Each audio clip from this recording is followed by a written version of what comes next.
Hi, everyone. I'm doing a little bit of a story about my first class at SAB with Suki Schorer. I walk into the huge studio and see about 15 young women already in the space, putting on shoes and skirts and warming up. Most are looking in the mirror. Dancers are very self-focused. I go to my favorite spot at the corner of the bar. It is my favorite spot because no one wants the corner. Most girls fight to be in the front and center in the face of the teacher. Too much pressure. Suki Schorer comes in and is all business. Suki was a principal dancer with New York City Ballet. She explains that this class is for her to make sure that we are in the right groups for our abilities and age. She starts the class and, as expected, walks slowly around the whole room, carefully examining everyone.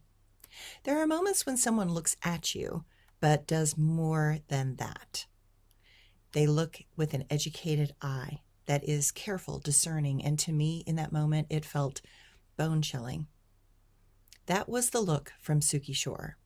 She was looking past a dancer's turnout or posture. She was looking for something else, something that would make a dancer stand out, something that would catch the eye.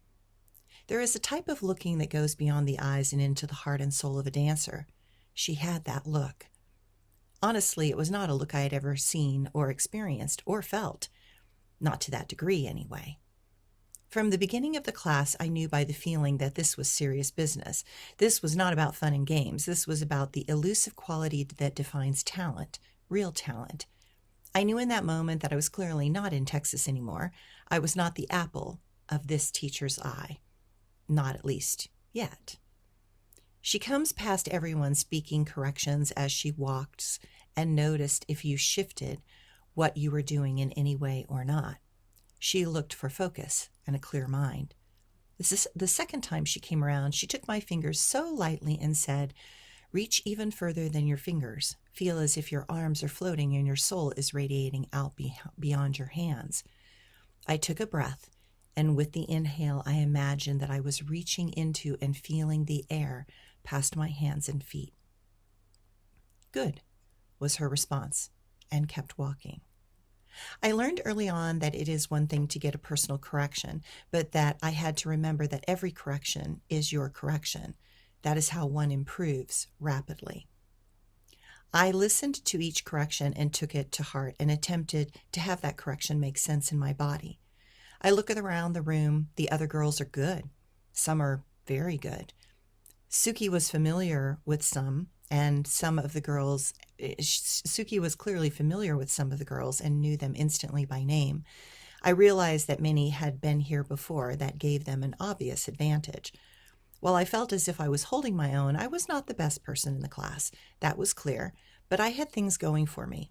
Fabulous turnout and extension. I was long-legged and lanky. I was pretty enough and smart as a whip. Talent is one thing, but talent with a quick mind is a force to be reckoned with. I knew that would be my personal edge. I realized early on that there are always girls better at something in a ballet class. And I was in New York City. I was taking class in the New York City Ballet Studios. This is where famous dancers such as Gelsey Kirkland, Patricia McBride, and my favorite, Suzanne Farrell, got started.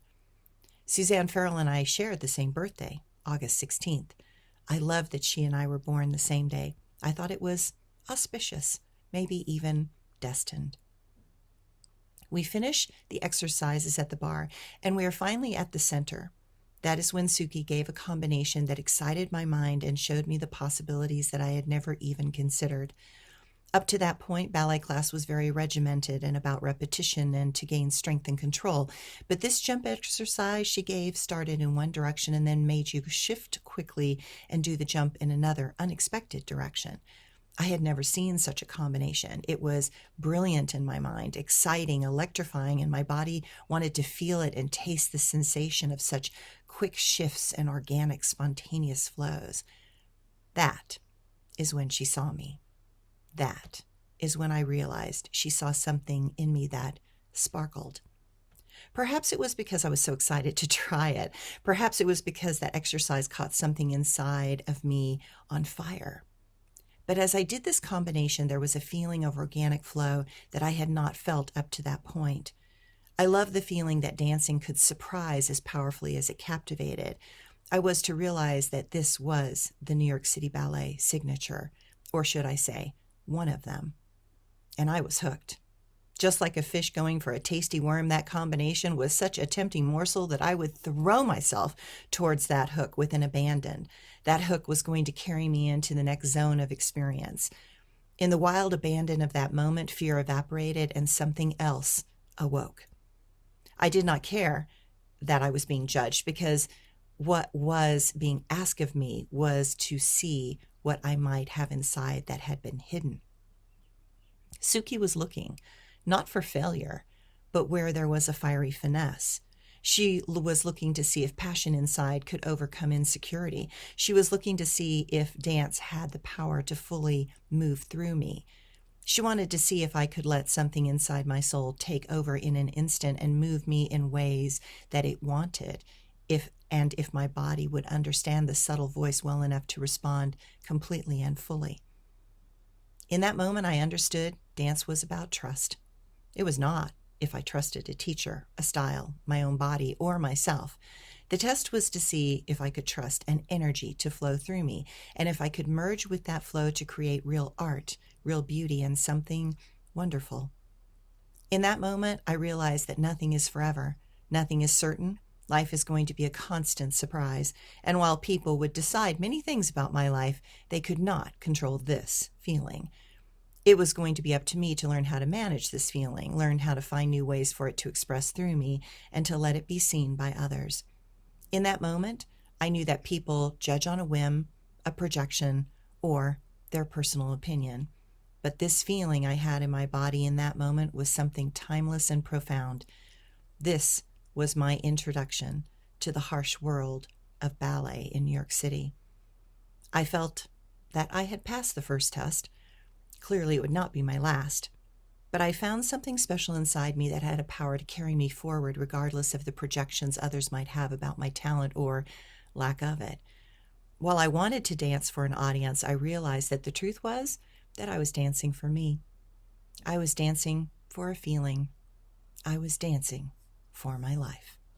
Thanks, everyone.